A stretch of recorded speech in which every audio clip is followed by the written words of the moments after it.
কোনটো দলৰ প্ৰাৰ্থী? কি কোনটো দলৰ পাৰ্টি? মই হজম কৰা দলৰ পাৰ্টি। কি কৰে আপুনি কিহৰ কাৰণে মানে ইলেকশ্যনটো খেলি আছে?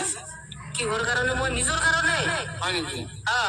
মোৰ এটা বাথৰুম নাই, লেট্ৰিন নাই, এটা দমকল নাই। মই বেলেগৰ দমকলৰ পৰা পানী টানি টানি খাই আছো। মোৰ এটা ভাল এটা ঘৰ নাই, ভাঙা এটা চাইকেল চলাই আছো, ভাল এটা গাড়ীও কিনিব পৰা নাই। আৰু মোৰ এটা সপোন আছে, মই টাউনত মাটিও ৰাখিম। মই নিজৰ কাৰণে মই থিয় হৈছো। এতিয়া ৰাইজে আপোনাক থিয় কৰাইছে না আপুনি নিজে থিয় হৈছে? কি ৰাইজে? মই নিজে থিয় হৈছো। এতিয়া আপুনি ৰাইজৰ বাবে কি কৰিব? ৰাইজৰ বাবদে কি কৰিব? মানে ৰাইজে আজি পেলাই ৰাইজে খাব, মই খাব, মই খা। ৰাইজে আপোনাক ভোট দিব? কি ভোট দিয়ে? ৰাইজে বিপদত পৰি আছে কাৰণে মই থিয় হৈছো।